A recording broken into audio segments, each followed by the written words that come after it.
성경은 하나님께서 우리를 창조하실 때 하나님의 형상으로 창조하셨다라고 말합니다. 하나님의 형상이라고 할 때 그 형상이 가진 특징 가운데 가장 중요한 특징을 이야기하라고 한다면 빛이다라고 말할 수 있습니다. 그래서 성경에서는 하나님을 빛이다라고 말하기도 하고요, 하나님을 믿는 자녀를 빛의 자녀다라고 말합니다. 그래서 우리들이 살아가면서 무엇인가 감동적인 일을 경험하거나 누군가에게 빛이 되었을 때 우리의 얼굴에는 그 빛이 비추어지고 또 밝은 모습이 되기도 합니다. 그래서 여러분들의 얼굴이 밝아질 때요, 그 마음속에 무엇인가 밝음이 들어왔을 때 우리는 얼굴이 밝아지기도 하고 빛나기도 하고 또 감동을 경험하기도 합니다. 그 이유는 우리는 빛이며 빛이신 하나님의 형상으로 지어진 존재이기 때문입니다. 그래서 그분을 통해서 우리는 늘 빛을 간직한 채로 살아가는 것, 그것이 신앙생활이다라고 말할 수 있습니다. 성경을 읽어보면 성경 안에 이러한 빛으로 살아갔던 인물들에 관한 이야기들이 많이 등장을 합니다. 특별히 자신이 조명을 받는 것보다 누군가에게 빛을 비추어줘서 그 사람을 밝게 빛나게 하는 사람들의 이야기가 참 많이 있습니다. 그럼에도 불구하고 사람들은 그 이야기에는 많이 주목하지 않고 성경에 그 앞에서 빛나는 사람들에 주목하고 있는 것이 또 오늘 우리의 모습이기도 하겠다라는 생각을 합니다. 그러한 의미에서 이제 후반기에 우리 교회에서 이제 교회 다시 빛이다라고 하는 주제로 설교를 해 나가고 있는데요. 후반기에는 성경 안에서 누군가에게 빛이 되어 주었던 그 사람을 하나씩 찾아서 조명해 보고자 합니다. 다른 사람들에게 영향력을 끼치고 그 사람의 어두운 얼굴을 밝게 만들어줬던 사람들, 도대체 그 사람들은 어떠한 빛을 가졌기에 다른 사람에게 생명의 빛을 전할 수 있는가라고 하는 것에 집중해서 보고자 합니다. 그래서 후반기의 설교 주제를 함께 오르다라고 정했습니다. 제가 구약 성경을 찾아보면서 구약에서는 빛이라고 하는 단어를 뭐라고 쓰고 있는가 보았더니 히브리어로 구약에서는 오르라고 하는 말을 쓰더라고요. 그래서 잘됐다, 우리가 주님의 빛을 머금고 빛이신 하나님께로 올라가자라고 하는 마음에서 함께 그 빛이 되자 하는 마음으로 함께 오르다라고 정했고요. 그렇게 빛으로 살아갔던 사람들을 한 명 한 명 조명하면서 그 뒤에다가 포스라고 하는 말을 붙였습니다. 오늘 우리 설교 제목이 스데반의 포스인데요, 우리는 포스 하면 어떤 강력한 힘이라고 생각하는데 헬라어에서 빛이 무엇인가 찾아보았더니 헬라어로는 빛을 포스라고 하더라고요. 그랬더니 함께 빛이 되고 그 빛으로 살아갔던 사람의 빛이 무엇인가 라고 하는 의미에서 함께 오르다, 스데반의 포스, 그리고 앞으로 계속 그 인물들의 포스에 대해서 살펴보고자 합니다. 바라기는 이 설교를 듣는 가운데 여러분들이 후반기에 이 설교를 들으면서 여러분들의 마음에 있던 그 어둠이 밝은 빛으로 좀 바뀌었으면 좋겠다 생각이 들고요. 여러분들이 이전에 경험하지 못하고 보지 못했던 예수 그리스도의 빛에 대해서 여러분이 환하게 눈이 열리는 그런 은혜의 시간이 되기를 간절히 소망합니다. 그러한 맥락에서 오늘은 저는 이제 그 사도 바울, 그러니까 신약 성경에서 가장 주목을 받았던, 그러니까 어떻게 보면 신약 성경에서 가장 조명을 많이 받았던 인물이 사도 바울인데요, 바울이 바울 될 수 있도록 그 조명을 비추어 줬던 사람들이 주변에 가득하였습니다. 만약에 이 사람이 없었다면 어떻게 바울이 바울의 역할을 할 수 있었을까 할 정도로 구체적이고 또 실제적이고 또 이렇게 상당하게 큰 역할을 감당했던 인물들이 많이 있는데요. 그 가운데 저는 사도 바울의 가장 큰 이제 빛으로서의 삶의 역할을 했던 인물 하나를 뽑으라고 한다면 저는 스데반이다라고 생각을 해서 그 첫 번째 인물로 스데반을 뽑았습니다. 그래서 오늘은 스데반의 포스라고 하는 제목으로 함께 말씀을 좀 들여다보고자 합니다. 스데반은 여러분들이 잘 알다시피 초대교회의 7집사 중에 한 명으로 뽑힌 사람입니다. 스데반에 관한 기록은 많지 않습니다. 왜냐하면 스데반은 7집사로 뽑혔다가 너무 빨리 순교했기 때문입니다. 그래서 그에 대한 내용은 많지는 않지만 그에 대한 내용을 읽어보면 스데반은 보통 사람은 아니었겠다 하는 생각이 듭니다. 왜냐하면 스데반도 베드로 이상으로 그가 말씀을 전할 때 표적이 일어나고 이사가 일어나고 권능이 일어났다라고 성경은 이야기합니다. 그리고 스데반이 복음을 전하였을 때 그 복음을 외쳤었던 그 열정적인 그 한마디에 사람들의 마음은 동요되었고, 예수를 모르는 사람은 예수를 믿게 되었고, 또 예수를 거부했던 사람들은 그 마음의 찔림 때문에 스스로 참을 수 없는 그 불편함을 가지게 했던 그런 인물이 스데반입니다. 그러니까 스데반은 사실은 초대교회 7집사 중에 가장 전도 유망하였고 앞으로 이 교회를 세우는데 가장 큰 역할을 할 것과 같은 사람이다라고 주목했던 인물입니다. 그런데 안타깝게도 스데반은 그러한 꽃을, 그러한 열매를 채 경험하지도 못한 채 그냥 사람들의 던진 돌에 의하여 형장에 이슬로 사라지고 맙니다. 그러니까 첫 순교자가 스데반이 되었다라고 하는 것입니다.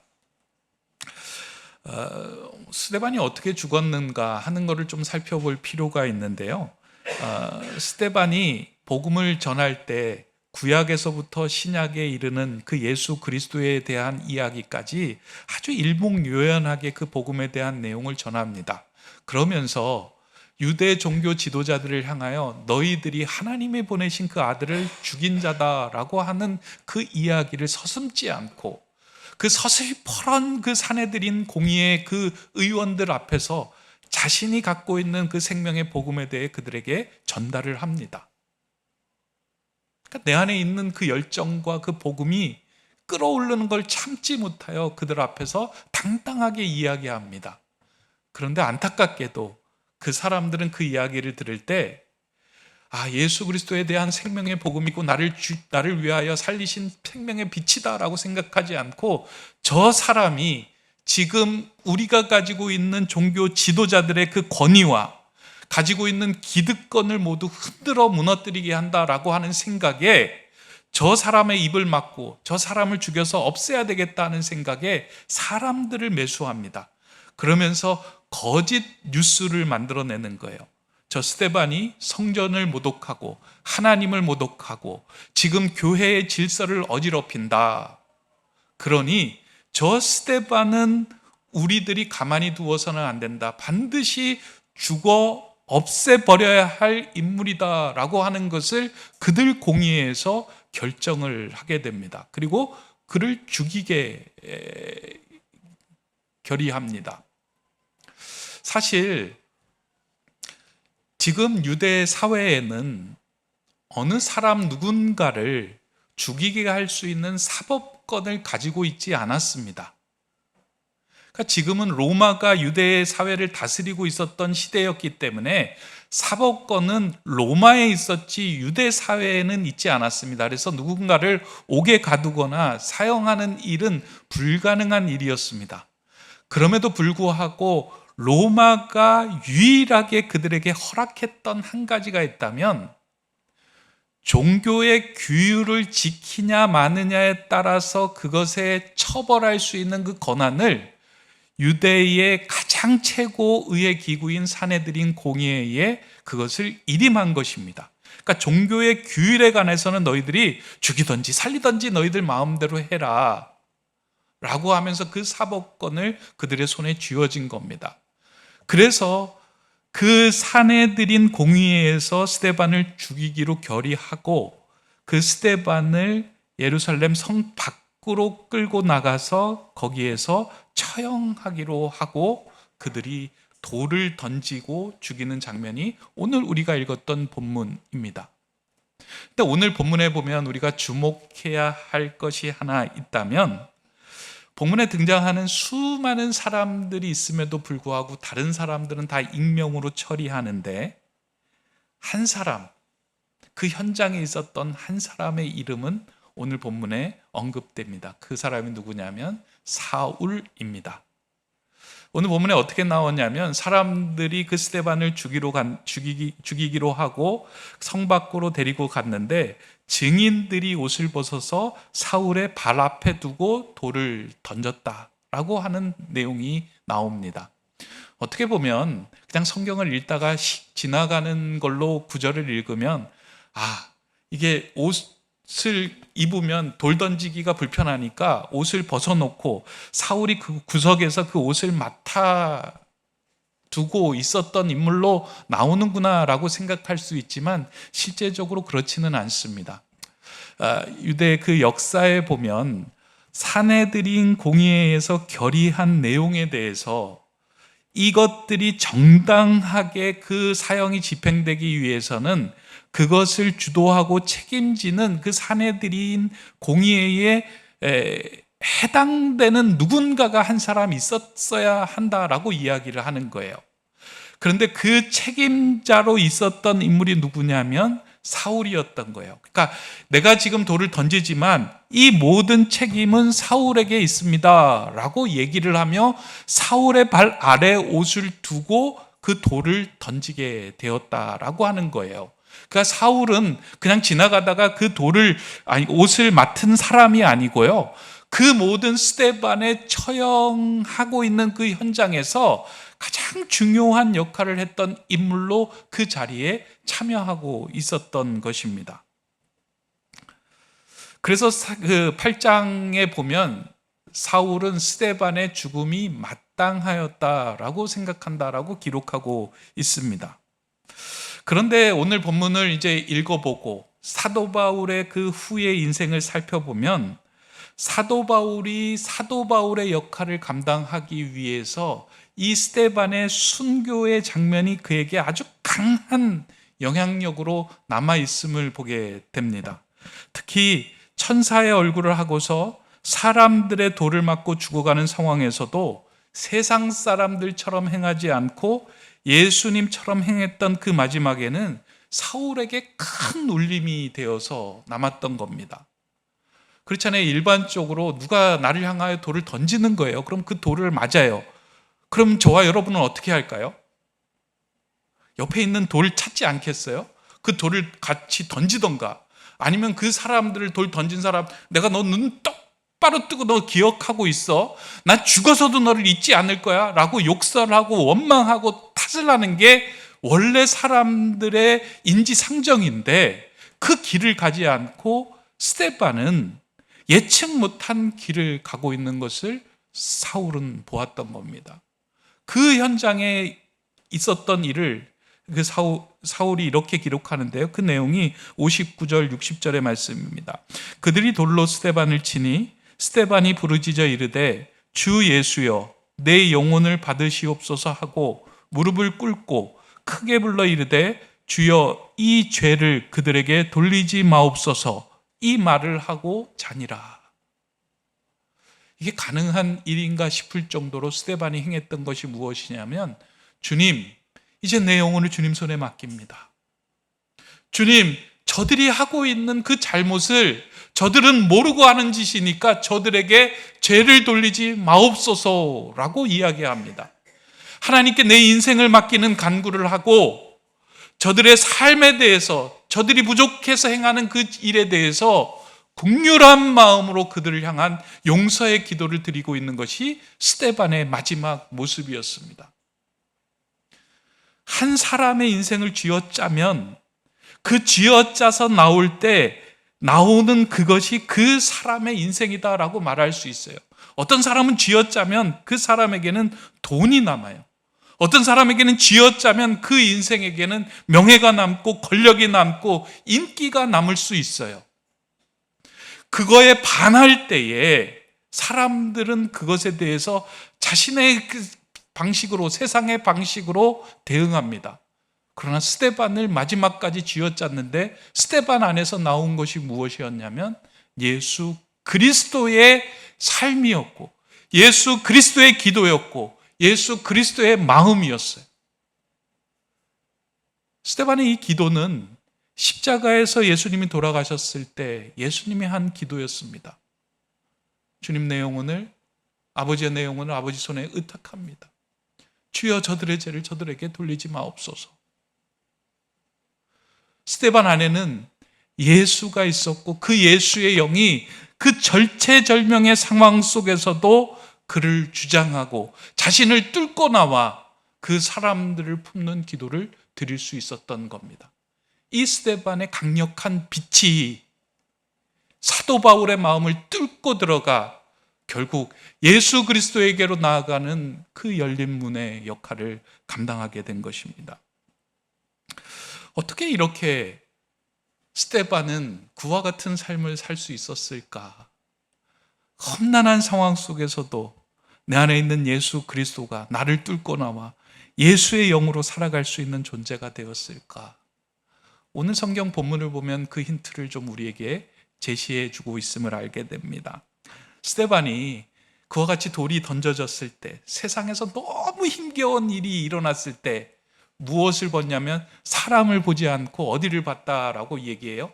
하늘을 우러러 주목하여 보았다. 이게 예배예요. 상황과 현상이 누군가가 돌을 던지고 누군가가 우리를 힘겹게 하고 우리가 이해되지 않는 속에서 고난과 핍박을 받을 때 그들과 동일한 방법으로 돌을 던지고 대응하는 것이 아니라 고개를 들어 하늘을 바라보며 하나님께 주목하는 것. 그게 오늘 본문에는 이렇게 기록하고 있습니다. 스데반이 성령 충만하여 하늘을 우러러 주목하여 하나님의 영광과 및 예수께서 하나님 우편에 서신 것을 보고 그 눈을 들어 하늘을 바라보았더니 하나님의 영광과 그 우편에 예수 그리스도가 서신 것을 스데반이 보았다라고 얘기해요. 이 본문에서 이 본문 보면서 참 특별한 것이 있다라고 이렇게 이제 보았어요. 여러분, 어떤 특별한 것이 좀 보입니까? 목사님만 보는 거죠. 뭐 저희가 보이겠습니까? 뭐 그렇게 생각할 수 있는데요. 여기에만 나오는 표현이 하나 있는데 하나님이 계시고 그 보좌의 옆에 우편에 예수님이 앉아 계셨다라고 성경은 기록하고 있죠. 대부분 다른 데는. 또 오늘 본문에는 그 우편에 예수님이 서서 계신 것을 보았다라고 얘기하는 거예요. 내가 이렇게 보니까 예수님이 서 계신 거예요. 스데반이 보니까 지금 자신을 바라보는 예수님이 서서 자신을 바라보고 계신 것을 보았어요. 사람이 언제 일어서요? 무언가 어떠한 일이 벌어졌을 때 그 사람을 응원하거나 그 사람을 이렇게 힘을 주거나 아니면 안타까운 마음이 생겼을 때 그 자리에서 벌떡 일어나는 것 아니겠습니까? 그냥 앉아서만 볼 수 없는 상황이 지금 스데반에게 일어나고 있는 거예요. 예수님 마음 한편으로는 이 어려운 고난과 핍박의 길을 잘 걸어갔으면 좋겠다. 그리고 너가 선택한 이 예수의 길을 너가 도중에 포기하지 말고 완주했으면 좋겠다 라고 하는 마음으로 예수님이 서서 스데반을 바라보며 응원하신 것입니다. 스데반의 모습이 참 대단해 보이는 거예요. 예수님도 자리에서 벌떡 일어서게 하는 그 모습, 그 삶, 그가 가졌던 그 영향력이, 그 포스가, 그 빛이 사도 바울의 마음을 뚫고 그 안에 들어가게 된 것입니다. 사실 사도 바울이 가장 영향력을 받았던 그 순간이 있다면 저는 이 스데반이 죽어가면서 정말 하나님을 바라보며 기도했던 이 순간이 아닐까라는 생각을 했습니다. 왜냐하면 이제 사도 바울이 스데반이 예수 그리스도의 이름을 외치며 열심히 그 믿음의 경주를 해나가는 그 모습을 마음에 들지 않아서 그 경주장으로 뛰어들어가서 스데반을 잡아가지고 확 넘어뜨린 거예요. 그리고 발로 짓밟은 거예요. 너 이 믿음의 경주 온전치 않아, 내가 보기에는. 막 짓밟으면서 그를 방해한 거예요. 그랬는데 시간이 흐르면서 어느 순간에 그 스데반이 뛰고 있었던 그 믿음의 경주를 사도 바울이 뛰고 있는 거예요. 스데반이 달려갔던 그 믿음의 바통을 자기가 들고 뛰고 있는 자신을 나중에 발견하게 됩니다. 그 어떻게 보면 자신이 밟고 지나간 그 스데반의 그 예수의 영이, 예수의 향기가, 예수의 복음이 사울에게 전달이 되었고, 사울 안에 그 생명이, 영이, 복음이, 향기가 머무르게 되었다라고 하는 거예요. 스데반이 대단한 것을 하는 것은 아니지만 예수님의 길을 따라갔을 때 그 길에서 피어나는 향기와 그 생명의 빛은 그 어떠한 사람도 뚫고 들어갈 수 있는 힘과 포스가 된다라는 겁니다. 이 본문 읽는데 예전에 어느 글에서 보았던 그 마크 트웨인의 그 한 구절이 생각이 났습니다. 정확하게 아주 딱 들어맞지는 않지만 거의 같은 맥락이겠다 생각을 했어요. 배려에 대한 글인데요. 배려란 제비꽃이 자기를 밟고 지나는 발 뒤꿈치에다 향기를 남기는 것이다. 그냥 좋더라고요, 이 글이. 배려란 제비꽃이 자기를 밟고 지나가는 발 뒤꿈치에다 향기를 남기는 거예요. 그러니까 제비꽃이 누군가 자기를 밟고 지나갈 때 그 발을 콱 무는 것이 아니라 향기를 남겨주는 거예요. 스데반이 예수 그리스도의 마음을 품고 예수의 길을 걷고 있을 때 그를 짓밟았던 그 발들에 예수의 향기가 묻어났고 결국 그 믿음의 경주를 이어서 하게 하는 놀라운 일이 벌어진 거예요. 스데반은 대단한 일을 하지는 않았는데 그럼에도 불구하고 예수의 영으로, 예수의 마음으로 그냥 묵묵하게 그 길을 걸어갔는데 그것이 사람을 세우고 복음을 확장시키고 온 땅끝까지 복음이 전파되는 한 사람을 세우는 놀라운 일들을 만들어 갔다라고 하는 것입니다. 제가 이제 이 말씀 보면서 스데반과 그러면 바울은 뭐 어떤 그런 공통점이 있을까 하고 찾아보았더니 공통점이 꽤 나오더라고요. 스데반이 환상을 보잖아요. 그런데 바울도 환상을 보게 돼요. 똑같이 예수님에 대한 환상을 보게 돼요. 스데반이 공회에 잡혀서 사람들에게 끌려가고 어려움을 당하잖아요. 바울도 공회에 잡혀서 끌려가고 어려움을 당해요. 그리고 스데반이 돌을 맞잖아요. 바울은 수도 없이 돌에 맞아서 그뿐만 아니라 태형을 맞고 죽을 뻔한 고비를 넘겨요. 결국 바울은 스데반이 가려고 했던 그 믿음의 경주를 완주하고 결국은 순교합니다. 그러니까 스데반의 삶과 바울의 삶이 이렇게 겹쳐지는 것이 성경에 기록되어 있습니다. 어떻게 보면 우리는 스데반의 인생이 실패한 인생이고 아무것도 하지 못한 인생처럼 보이지만 예수의 마음을 품고 마지막까지 예수의 영으로 살아갔던 그 삶이 새로운 생명을 태어나게 하고 교회를 세워가게 하고 한 가정을 세워가게 하고 한 나라를 세워가게 하고 하나님의 나라를 세워가게 하는 가장 강력한 힘이 되었음을 보여주는 거예요. 우리 성경을 읽으면서 늘 우리가 주목하는 건 바울처럼 좀 이 선교의 기치를 들고 열정적인 삶을 살아가면 좋겠다라고 생각을 하는데요. 물론 그것도 중요하죠. 그러나 그 바울이 바울 될 수 있도록 한 가장 근본적인 이 스데반의 희생과 하나님께 나를 맡기고 사람을 사랑하는 그 마음이 없었을 때는 아무것도 이루어지지 않는다라고 하는 겁니다. 그래서 성서학자들은 사울을 바울 사도로 만든 가장 강력한 선교자는 스데반의 기도와 희생이었다. 스데반의 안에 있는 예수 그리스도의 그 영이었다라고 이야기합니다. 나중에 바울이 인생 말년에 기록한 그 디모데 후서에 이러한 고백을 하는데요. 내가 선한 싸움을 다 싸우고 의의 면류관을 받을 그날을 기다리며 나는 나아간다 라고 하는 그 표현이 있습니다. 그러니까 선한 싸움 다 싸우고 내가 이제 죽을 때가 되었는데 이제 나는 의의 면류관을 받을 그 날을 기대하며 나간다라고 고백을 합니다. 근데 여기에서 의의 면류관이라고 하는 표현이 뭐냐면 스테파노스예요. 면류관이. 근데 이 스테파노스는 스데반이에요. 그래서 아마 사도 바울이 스데반으로 하여금 복음의 빚을 지고 있었는데 이 복음의 빚을 진 이 믿음을 가지고 경주를 다 마치고 난 후에 하나님 나라에 가서 그 스데반을 만나는 그날을 나는 기대하며 기다리고 이 길을 간다라고 하는 고백으로 이것을 해석합니다. 저는 아주 일리 있는 해석이다라고 생각해요. 강력한 복음의 빚을 지게 한 인물이 스데반이었다. 그리고 그 빚 가운데 바울이 바울되었다라고 말합니다. 세상의 시각으로 보면 스데반의 죽음은 안타깝고 미완성의 인생처럼 보입니다.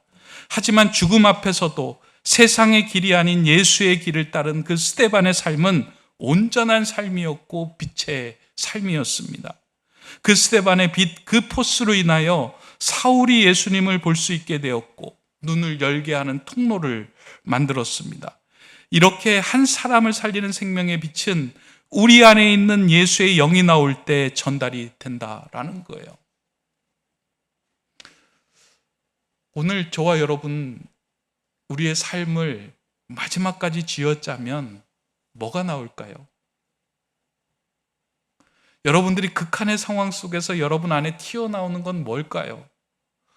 혹시 여러분들을 향하여 누군가가 돌을 던지는 것 같은 말을 할 때 여러분들은 어떻게 반응할까요? 예수 그리스도의 영을 가지고 있는 사람이라면 그 영으로 반응해야 되는데 여전히 우리는 내 고집, 내 마음, 내 자아로 반응하며 살아가고 있는 것이 오늘 우리입니다. 그리스도인이라고 이야기하면서 실제로 우리 안에 그리스도가 나를 주장하도록 나를 내어주지 않고 내가 나를 주장하며 살아가고 있는 것이 오늘 우리의 모습입니다. 우리가 가야 할 가장 중요한 처음 길이 무엇이냐면 주님, 내가 내 안에 예수 그리스도의 영이 나를 뚫고 나와 마지막 그 순간 속에서도 하나님을 인정하고 우리 성도들, 내 주변의 사람들을 품고 사랑하는 용서의 삶이 되게 하여 주시옵소서. 이 고백을 할 수 있다면 오늘 우리의 가정과 오늘 우리의 교회와 우리가 마주하는 사람들에게 정말 근사한 예수의 빛을 발할 수 있게 됩니다. 선교는 복음을 전하는 건 다른 것이 아니라요. 먼저 이 스데반의 빛을 우리가 품고 그 길을 따르는 거예요. 한국의 초대 교회사를 읽어보면 한국에 복음을 전했던 많은 선교사들의 이야기가 나옵니다. 장로교는 언더우드가 와서 세웠고 감리교는 아펜젤러가 세웠다. 그러면서 언더우드의 생애, 아펜젤러의 생애, 이렇게 세브란스 병원을 누가 세웠고 대학을 누가 세웠고라고 하는 것을 우리가 주목해서 보는데요. 사실은 한국에 처음 발을 디뎠던 초대 선교사는 아무런 일도 못하고 그 강변에서 죽었던 토마스라고 하는 선교사예요. 배에서 내려서 복음을 전하려고 하다가 성경을 막 건네주려고 하다가 그것을 저지하는 박충건이라고 하는 사람의 칼에 찔려서 그 자리에 죽고 맙니다. 그거 한 거라고는요, 거기 도착을 해가지고 성경을 전해주고 예수 그리스도의 복음을 전하려고 한 그 시도, 땅에 발을 디딘 것 그거밖에 없어요. 어떻게 보면 참 낭비와 같은 모습 아니겠습니까? 평생 그 복음을 전하기 위해 얼마나 많은 신학을 공부했고 그 선교를 준비하기 위해서 얼마나 많은 애와 노력과 힘을 다했을까요? 근데 막상 한 것이라고는 그가 와가지고 그냥 발을 딛는 것 그것밖에 한 것이 없었어요. 그러나 그 마음에는 예수 그리스도, 하나님, 그리고 한 땅을 사랑하는 그 생명에 대한 그런 마음들은 가득했었던 것인데 그것을 통해서 복음의 씨앗이 자라고 우리나라의 복음의 확장이 된 거예요. 칼로 찔렀던 그 박충건이 나중에 예수 그리스도를 믿고 복음의 증인이 됩니다. 그가 던졌던 그 성경을 받아서 그때 얼마나 그 종이가 귀했어요. 그걸 이제 주막에도 벽지로 바르고 집에도 벽지로 발랐던 사람들이 그 성경을 읽고 예수를 알게 됩니다. 그로 인하여 복음이 퍼져나가고 예수 그리스도가 알려지는 통로가 된 것입니다. 오늘 이 시대에 우리에게 부족한 것이 있다면 이 스데반의 포스가 부족하다라고 저는 생각합니다. 예수를 믿으면서 내가 주목을 받고 싶고 내가 조명을 받는 자가 되기를 원합니다. 내가 드러나지 않으면 마음이 불편합니다. 그러다 보니 내가 주장한 것과 부딪히거나 누군가가 불편한 말을 할 때 우리는 돌을 들어서 던지려고 할 때가 있습니다. 세상의 방법으로 맞설 때가 있습니다. 어떻게 보면 우리는 예수의 길을 따른다라고 이야기하면서 성경에 나오는 유대인 종교 지도자의 자리에 서서 돌을 들어서 던지려고 하는 것이 우리의 마음에 더 많이 있어요.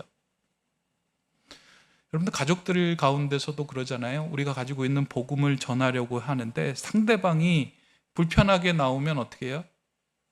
상대방이 막 불편하게 나오면 우리도 불편하게 하잖아요. 내가 너 같은 것들에게 복음 전해서 뭐하냐? 그냥 알아서 넌 살아라. 나도 내 길 갈 테니까 하면서 그 사람이 던진 돌 이상으로 우리는 돌을 던져가지고 막 던지잖아요. 자녀들에게도 그러잖아요. 그리고 주변의 사람들에게도 성도들에게도 우리는 그러고 삽니다. 그러니까 쥐어짜면 나오는 것이 무엇이냐면 예수가 나오는 것이 아니라 세상의 방법이 나오면도 불구하고 나는 그리스도인입니다라고 살아가고 있는 것이 오늘 우리의 모습이에요. 다시 우리가 회복해야 할 빛이 있다면 묵묵하게 마지막 순간까지 내 생명은 하나님께 있습니다. 주님, 저들이 하는 일을 저들이 모릅니다 라고 하는 용서와 긍휼의 마음을 품고 그 길을 걸어갈 때 그 길이 우리 가정에서, 우리 교회에서, 우리의 모임의 공동체에서 다른 사람의 삶을 다른 사람에게 빛을 주고 이 시대를 살리는 바울을 세워가는 중요한 것이 된다는 거예요. 교회 학교도 좀 그런 일들이 일어났으면 좋겠어요. 교회 학교에서 자녀들께 아이들 양육하다 보면은요, 참 마음이 불편하게 하는 아이들도 있고요, 어렵게 하는 아이들도 있습니다. 그럼 대부분 도중에 선생님이 돌을 던져버려요, 아이들을 향하여. 너 그러니까 안 돼! 세상의 방법과 동일하게 그 방법으로 아이들에게 그 마음을 전하는 거예요. 그러면서 아유, 어쩌다가 저 애가 여기 와가지고 나를 힘들게 하는 거야. 근데 하나님의 나라는, 하나님의 복음의 전파의 방법은 우리의 자아로 인해서 이루어지는 것이 아니라 내 안에 있는 예수 그리스도의 생명으로, 그 빛으로 전달이 됩니다. 오늘 이 자리에서 예배하는 저와 여러분 모두가 이 스데반의 포스가 다시 한번 여러분들 안에 빛으로 새겨지기를 소망합니다. 저와 여러분을 가득 마지막까지 짰을 때 나오는 것, 하나님께 내 생명을 드립니다. 내 생명의 주인은 하나님입니다. 주님, 저 한 영혼을 이해하며 사랑할 수 있는 마음을 허락하시고 저들의 죄를 용서하여 주시옵소서 하는 그 예수의 마음이 나온다면 그 삶은 분명히 하나님의 나라를 세워가는 아름다운 초석이 될 겁니다. 목회하면서 기도하는 게 있어요. 마지막에, 제 목회의 마지막이 예수면 좋겠다, 예수의 마음이면 좋겠다. 저 목사님 그럴듯하게 설교는 했는데 나중에 짜고 보니까, 마지막에 보니까 돈을 탐하네, 인기를 탐하네, 명예를 탐하네, 자기의 유익을 탐하네. 그러지 않고 마지막 그 순간까지 자신이 전한 그 스데반의 설교가 있다면 그 설교에 맞는 마지막에 그 삶이 그의 모든 것을 증명하듯이 그러한 삶이 되면 좋겠다. 오늘 여기서 예배하는 여러분들도 여러분이 믿고 있는 예수가 여러분의 마지막의 모습이 되면 좋겠다. 여러분이 고백하는 그 예수의 삶이, 예수의 길이 여러분의 마지막 길이 되면 좋겠다. 그 스데반의 포스를 품고 살아가는 저와 여러분 되시기를 주님의 이름으로 축원합니다. 기도하겠습니다. 사랑의 하나님, 오늘 이 스데반의 빛 포스를 통하여 빛의 자녀로 살아가는 길을 다시 한번 생각하게 하심에 감사드립니다. 화려하지 않지만 주님의 길을 묵묵하게 따라갔던 그 스데반의 포스로 사울이 바울 되게 하였듯이 우리도 그 길을 묵묵히 걸어가는 자 되게 하여 주시옵소서. 하나님께서 세워주신 우리의 가정과 교회 안에 이 스데반의 길을 걷는 이들을 통하여 이 시대에 바울이 탄생되든 은혜의 자리로 만들어가게 하여 주시옵소서. 예수 그리스도의 이름으로 기도드립니다. 아멘.